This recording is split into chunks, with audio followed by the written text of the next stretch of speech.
Hi, and welcome back to the Tour de France. We're here at the start of stage 19, that's individual time trial. And right now we're joined by David Zimberoff, the marketing director for SRAM. And David, I want you to just tell us a little bit about what you're doing over here, because it's a pretty interesting project you've undertaken. Well, as you know, we just introduced a couple high-end SRAM road groupos. And so we're at the Tour looking for pro Tour teams to sponsor so that next year we can be in the Tour de France. Okay. Without, I know you can't name any teams yet, but things are going fairly well, yeah? Things are going really, really well. We just signed our first team that we can't talk about. Okay. And we are in discussion with other teams. So we're really excited. Okay. Take me through the process a little bit. It probably starts back, maybe even in the winter, letting people test your product, a lot of talking. Just kind of walk us through the process of, start to finish getting a team on your new group. Sure. It started probably about 2 years ago when we first started developing the product. When we had early prototypes, we went out to teams at races and started early discussions. So started at the team level, seeding product with teams. As we evolved the product in a greater, more refined state, we gave teams more refined versions of the Grupo, allowed them to test.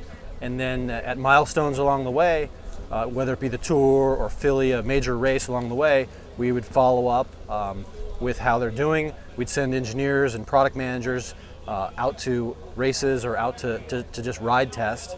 And then as soon as we had an acceptable product, we started negotiations by saying, hey, we're very interested in being a part of your team. What would it take to get to the next level? Okay. Well, what does it take to get to the next level? What are they asking for? It takes a lot. It takes a little bit of money and a lot of product. Okay. Upwards, many of these Pro Tour teams have 30 plus riders. Each of the riders has anywhere from 5 to 8 bikes, so they require 150 to 200 group sets and a little bit of cash. Yeah, I don't suppose you could tell us how much cash. I can't. Fair enough.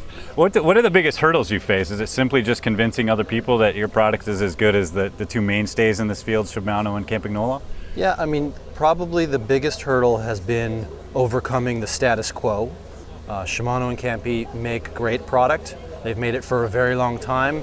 They are in a market that's very mature, and they've always been there. We're the newcomer to the block in road components, so we had to prove ourselves from a product side, from a performance side, and then from a relationship side. We first had to prove that we had the product that could make it.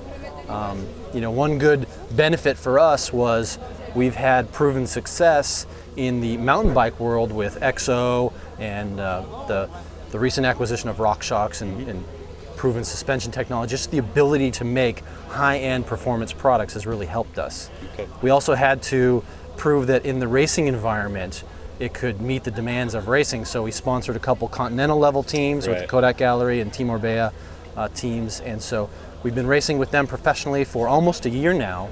And that has allowed us, or given us a little bit of credibility in the community. Okay. Fair enough. When are we going to find out who this team or maybe teams are? Hopefully by Interbike, Okay. possibly later. We just have to allow those sponsorship commitments to end, which is the end of the season. So you guys will be the first to know, though. Okay. Well, we congratulate you on getting into the Pro Tour, and we look forward to getting more information along the way. Thank you. And with that, we'll wrap it up. Thank you.